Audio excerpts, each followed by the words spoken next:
Bismillah, elhamdülillah və salatu və salamu alə rasulillahi, amma ba'd. Bəzi qardaşlar sual verirlər anaşidin hökmü haqqında. Yəni anaşid, naşid deyirlər ona, hansı ki İslami naşidlərin oxunması icazəlidir və ya yox. Ümumiyyətlə bu haqda alimlər deyir ki, Allamə Muhammed Nəsrəddin Əl-Əlbani rahmehullah buyurur ki, ümumiyyətlə anaşid hansı ki İslam naşidləri adlandırırlar. Bu sufilərin xüsusiyyətlərindəndir naşid oxumaq. Və Şeyx rahmehullah buyurur ki, anaşidi İslama nisbət eləmək həqiqətən də İslamda yeni çıxan işlərdəndir, yəni bid'adır.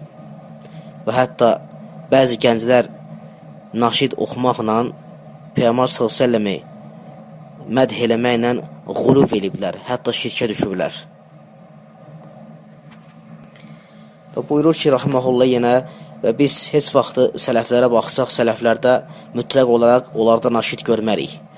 Onların əməllərində heç vaxt görmərik ki, onlar naşid oxusunlar. Ona görə də naşidi İslama nisbət eləmək olmaz. Həmçinin Şeyx İbn Hüseymin rahmehullahdan soruşurlar naşid haqqında. Şeyx İbn Hüseymin rahmehullah buyurur ki, naşid İslamda olan bir bidətdir, hansı ki icazəli deyil bu naşid oxumaq. Sufilərin İslamda çıxartdığı yeni əməllərdəndir naşid. Ona görə də ən gözəl moizə, ən gözəl nəsihət Allahın kitabı və Rasulullahın sünnəsidir. Və Şeyx İbn Hüseymiyə görə yalnız və yalnız cihad meydanında, o da musiqi aləti olmadan, hansı ki şeir formasında demək icazəlidir. Həmçinin Şeyx Fovzan, Allamə Şeyx Fovzan Hafizahullah buyurur ki, İslam şəriəti bizə naşid oxumağı əmr etmir. İslam şəriəti bizə Allah Subhanahu zikr eləmək, Quran-ı Kərim oxumaq və faydalı elmlə məşğul olmağa əmr eləyir. Anaşid oxuyaraq və onu İslama nisbət eləmək nəsranilərə oxşamaqdır. Və bizə vacibdir ki, bu əməldən çəkinək və bundan uzaq duraq. Həmçinin Şeyx Abdüləziz Əl-Şeyx Hafizahullah buyurur ki, anaşidin İslamla heç bir bağlılığı yoxdur və onu İslama nisbət eləmək icazəli deyil və heç bir anaşid heç də İslamda səhih olmayan bir əməldir. Həmçinin Şeyx Salih Əl-Şeyx Hafizahullah buyurur ki, alimlərdən götürdüyümüz elmə görə biz bilirik ki, naşid, yəni anaşid oxumaq İslamda icazəli deyil. Çünki anaşid, yəni naşid oxumaq İxvan-ül Müslimin firqəsindən gəlib, hansı ki İxvan-ül Müslimin firqəsi naşid oxumaqla özlərini tərbiyə edirlər və biri-birilərini həvəsləndirirlər. Həmçinin Salih Əl-Şeyx Hafizahullah buyurur ki, naşid sufizmin bir qolunda da var və onlar hansı ki naşid oxumaqla öz muridlərinə təsir edirlər. Həmçinin Şeyx Salih Əl-Şeyx buyurur ki, Hafizahullah, İmam Əhməd buyurur ki, rahmehullah, naşid oxumaq sufilərin çıxartdığı bir muhdəsətdir, yəni bir bidətdir, bir yenilikdir İslamda. Həmçinin İmam Əhməd rahmehullah buyurur ki, naşid oxumaq və ona qulaq asmaq insanı Allahın kitabından uzaqlaşdırır. Həmçinin Allamə Abdülmuhsin Əl-Abbad Hafizahullah buyurur ki, müsəlmana yaraşmır ki, müsəlman vaxtını naşid oxumaqla və naşidə qulaq asmaqla keçirsin.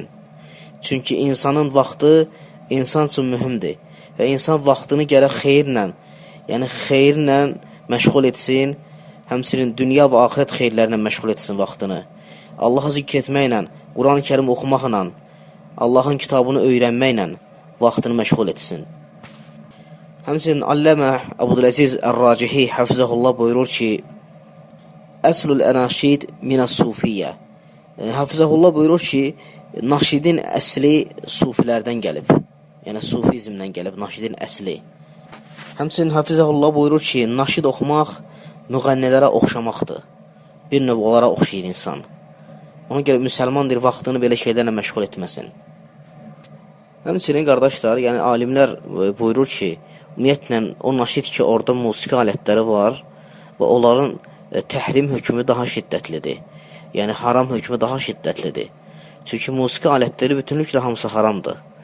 Ona görə o naşiddir ki, orada musiqi alətləri var və ora musiqi alətləri ilə istər dəf olsun, istər və s. musiqi alətlər olsun, o bütünlüklə bu naşid haramdır və bid'adır.